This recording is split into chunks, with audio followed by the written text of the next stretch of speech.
Hi, mummies. I am now with Dylan. Once again, Dylan, thank you so much for gracing us. This will be very helpful for my fellow Filipino moms who are aspiring to work from home. So thank you. I know you're super busy, so I appreciate your time. No For worries. Thanks. Dylan is a founder and director of 3 online businesses, and he is my client for almost 11 months. Can you imagine that, Dylan? Time Yeah, it's flies. gone really fast there. Yeah, I know. definitely. Okay, so these questions, I kind of gather all of them and then compiled all of them together. So these are the top questions that most of our Filipino moms have asked, just to see Mhm. a client's point of view. So we want to hear it from the clients themselves, so see what they think about it. So without further ado, let's start with our first question. Okay. So Mhm. Dylan, what would make you hire a newbie with no experience at all? Sure. So, I mean, when I'm hiring for any task, I never really expect them to have experience unless it's something that would require that. So, like, for example, if I'm hiring a salesperson, I want them to have some experience doing sales in the past because that way they're going to be able to carry out that task much easier, right? But if Mhm. I'm hiring for a task that I've created and it doesn't really have a certain position or certain knowledge and experience that is required, I'm just looking for someone that is good at working and knows how to use a computer and can just follow instructions that I lay out. And then I'm not worried if they have experience doing something similar before. It's more about whether they can carry out the task that I'm laying out right now.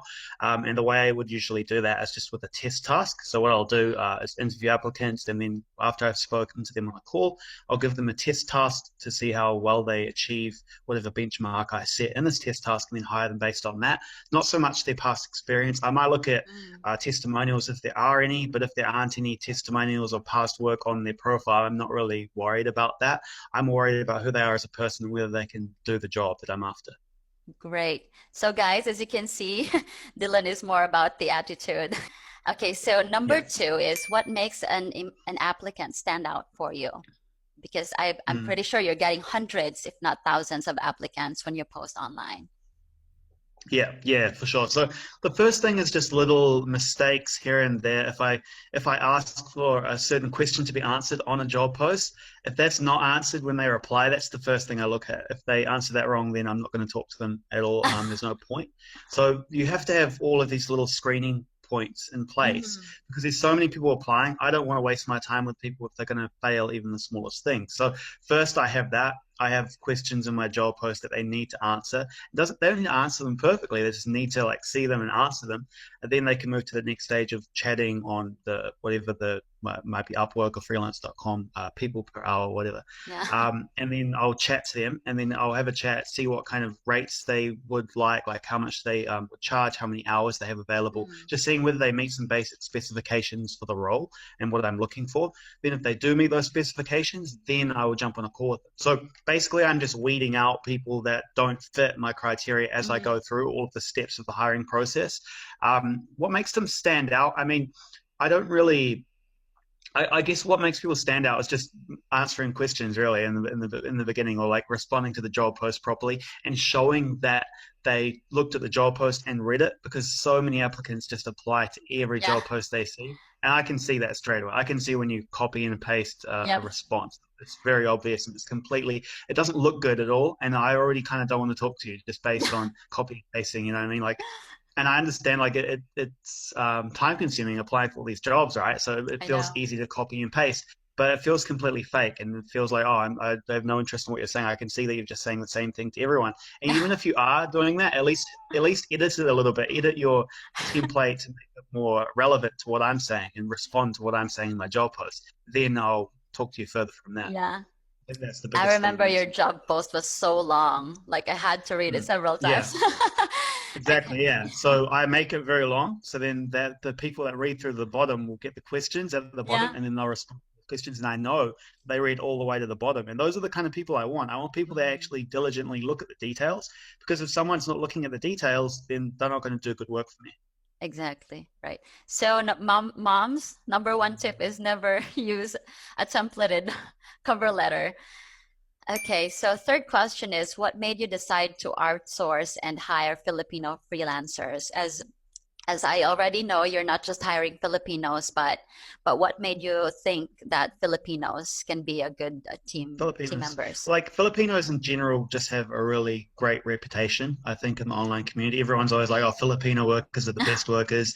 They work really hard and they're diligent and all of that kind of thing." So you already have a good reputation in the job marketplace. So you're already kind of in a really good position just compared to everyone else. You know what I mean? Just by Yeah. being from the Philippines, so you're already good to go there. That's why it's really just their reputation. Everyone talks about it. Everyone says they're the best. So. Oh, that's nice. So when did you hear about a virtual assistant or online freelancings and became aware they even existed when you were just starting out? Well, for me, I do online business, right? So Mhm. it's kind of goes hand in hand. I can't work with people that don't work online, right? Because I have Yeah. an online business. So it was kind of, it wasn't really a thing that I found out about. I can't even remember when I heard about it, but it was Mhm. kind of the same moment where I learned about online business, I suppose, because as soon as you learn that you can do online business, you learn that you can hire workers online too. And Mhm. I can't hire workers in any other place except online. So. Great. Okay, so this is similar to the questions I had previously, but if you find a candidate with less than the credentials you require, what would make you hire him or her? So for me, it's all about like first of all their personality. After I have a call with them, talk to them, Mhm. kind of get a vibe and a feel for who they are. If I like them, if I like them more, and they don't have amazing credentials, and I feel like they could be a good worker, then I'm likely to give them that test task and move them to the next stage. Yeah. More so than if I talk to someone on the call, I don't like them, I get a bad vibe from them, and they have Hmm. all of the credentials. I'm probably not going to hire them. So likability is really, really essential and just coming off with the right qualities and values of hard work, being diligent, Hmm. being like focused and engaged on the task. And I feel like they're going to be a good worker. It's just kind of a feeling that you get when you're having Hmm. a talk with someone. So that's more important to me than looking at their profile and their credentials. Great. So like it's like a gut feel. So in relevance to that, how important is communication skills in an applicant for you? Oh, it's so important. I mean, I can't work with anyone that's bad at communication. And the thing is, well, because we're working online, it's very, very important that they're very responsive. Like they need to be at least replying once every day. You know, I mean, if they wait more than 24 hours to reply to me, I think something is wrong. And like something better Hmm. be wrong. You know what I mean? Like they don't have a family thing that they had to do, or like they lost their phone or something like that because with this type of business, you need to be on the ball with my clients. So I need to make sure that my team is as dedicated as I am when it Hmm. comes to handling client issues and being responsive to clients. So if my team isn't responsive to me and doesn't communicate well with me, I know they're going to do the same thing with the clients, which is definitely not what I want, right? So Yeah. it's essential. I think it's the most important thing, that communication ability. Well, one of the most important things. Yeah. Right. I agree with you on that. So, do you ever check your candidates' social media accounts? No, I don't. I usually just check their profile. I never really go deeper than that because I'm going to find out. You know, what I mean, I'm going to find out what kind of person they are just by working with them. Just by Mhm. because the system we use Hub stuff as well, so we can Yeah. see how well they're working just based on the statistics on Hub stuff. I can see what mistakes they make. I can see if they fail the test task. I can see if they slack off. I can see if they do anything that negatively impacts the work that they're doing with me when they're doing the work. So I would rather just jump into it. If I get a good feel for someone, I'm not going to research their background and look deep into the internet. I don't really have time for that. I just want to give them the test task, see if they're good at the job. They get the job if they're good at it. If they make too many mistakes, move on to the next person. Okay. So, Yeah, yeah. makes sense. Okay, so what do you think are the challenges of working remotely or having a team that works remotely? It's definitely the communication thing, because we're all online, and so the technology that we have available to us is amazing and allowing us to communicate really Yeah. easily with one another. But if we're not using that technology properly, then there's no point having it, right? So it's so essential Yeah. that we're communicating well because we're not in the office together. We can't just say, "Hey, walk to the next desk Yeah. over and just have a discussion." We need to be responding to each other's messages constantly. We need to feel like we're all together and we're all replying to one another and we're all online. You know, that's why it's called being online. You have to be online and be ready to respond to anything that comes up. Because if you're not responsive, that means that you're not being diligent in your work, and you're not going to be able to respond to any negative situations that come up that need to be handled. And it really depends as well on the level of difficulty of the task, right? Like if they're dealing directly with clients, managing projects, it's so essential that they're communicating really well and they're always on the ball in terms of every single step that is happening, and they know what's going on right now with the projects, etc. If they're doing a more simple task, it's not as big of a deal. You know, if they're just kind of doing data entry or in a lead generation, something like that, it's not so essential. But I still want that communication. It's still essential, and that can be difficult sometimes, right? Like you'll get some people that won't communicate well, and it's just a complete deal breaker because it's so essential, and it's always the biggest challenge, I think, with this online business stuff. It's like you're always wondering what happened to this person if he or she's not responding. Yeah, exactly. Yeah. Okay, so is there an applicant you ever regret not hiring?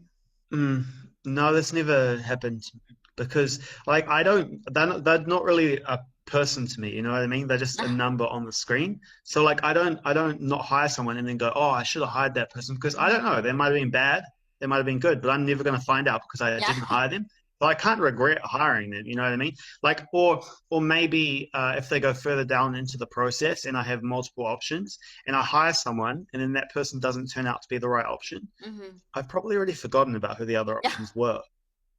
I'm constantly hiring. I'm seeing so many people that I see good and bad, and none are like amazingly standing out during the hiring process, because they might seem like they're going to be really good and they're not be good. They might seem like they're going to be average and they turn out to be really good. So you never know. So that's why I don't really have any regrets about not hiring anyone, because I don't know if they were going to be good or not, right? Yeah, that's right. Okay, so what would make you automatically reject an application? You kind of talked about it earlier already. Yeah, exactly. So if they miss some certain benchmarks or they don't hit these certain screens that I have during that hiring process, then that makes me get rid of them. And it all comes down to just being diligent, you know, doing your diligence, like reading through everything, being detail oriented, and like being cognitive, thinking about things is so important. A lot of people don't think about the details, and they don't come up with the right answers, or they don't come up with any answers at all because they didn't even notice that was an important thing to answer. Things like that. It's just so essential that people are responding to a job post in the right way from the beginning. I think that's the most important thing, because that's the thing that people fail at most often, is just not responding properly to a job post. And then from there, just like on the call itself, you want to just be friendly, outgoing, and seem like you're a hard worker, seem like you're going to be a good worker, and then you're pretty much good to go. Cool. So I don't know if you can answer this, but how many Filipino freelancers have you worked with so far, and why do you like work? You already answered the next question, like why do you like working with Filipinos? Yeah. Like Filipinos already have a great reputation, like I was saying before. I mean, I've just enjoyed working with them in general. I have a lot of Filipino freelancers at the moment. I have, I'm not sure how many right now. At one point I had 7, or I think 7 or 9 or something like that. But at least at the moment.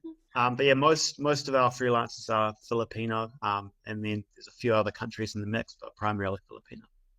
Okay, cool. So what's one advice that you can give to aspiring Filipino freelancers, or especially moms like me who are looking into working at home? I think the most important thing is just with the job process, when you are applying to jobs, make sure that you're applying properly, like responding to the job post, reading through it, reading into the detail, answering any questions, then going into the interview process, just being honest about who you are and what you can contribute, and just trying to stand out with certain things. Like, for example, in your response, tell them a little bit about yourself. Tell them why you'd actually be a good option for this job post and why you're excited about it. Because those are the kinds of things that will stand out. Most people, when they're applying to a job, they're just kind of rambling on about what they've done before, their experience. Not really talking about how they feel. Like you want to talk a little bit more about your feelings, and what you can do, because I want to know what you can do for me. I want to know if you actually want to do this job, or it's just like a random job you're trying to make money doing. And I'd always rather hire someone that feels like interested in the work, at least, or just interested in the fact that they're going to be able to just work online or on the internet. That's cool as well to me. So I want to hire people that are more excited about the work, and if they can come if that can come through in your job applications, then that's going to help a lot. Yeah, that's cool. So what are No, the I can get tips that different you can angles. give for applicants with no experience in this field? Yeah, so yeah, like I was saying, experience to me isn't as essential. But of course, you can just apply for the more generalist jobs in the beginning. Like if you don't have an experience in a certain skill or a certain knowledge area or qualifications or anything, just apply for the more generalist jobs and just build up from there. You'll get more experience over time. You can just apply for the entry level jobs in the beginning, work your way up the ladder of different tasks, improve your skills. Look for things that are kind of opportunities to improve your skills as well. And often, I mean, you're going to be earning a little bit less than the more experienced freelancers do, but over time, you'll be able to command a higher price for what you're offering just because of your experience and your skill. But in the beginning, just be willing to take some of those entry level positions, work hard, do well, and then you're going to get some good referees. And as soon as you have some good references, some good experience and testimonials from past clients, you're going to be able to get work really easily in the future. So. I really agree with you on that, because sometimes we just think of getting the job right away, and some people are too concerned about the rate that Yeah. instead of offering what they can offer to the client. So that's a Mm. really good one. And that ends our question, Dylan. I'm not sure. Nice. I'm not sure how long it took, but again, thank you so much. We really appreciate it, and I'm very sure that this video can help a lot of aspiring Filipina moms to become home-based workers, especially for their family, so they can work Mm. while looking after the kids, just like I do. So Yeah. thank you. Thank you Yeah. once Hope it helped. again. Any last last words? And do you have anything else to say? Last words, yeah. No, I think we hit all of the main points, did pretty well there. But if anyone has any questions, you can comment on the post and you can relay any questions back to me if you want. So Yeah, I sure will. I'll do that. Okay, thank you again, Dylan, and I cheers. shall Talk to you go soon. back to work. Have fun.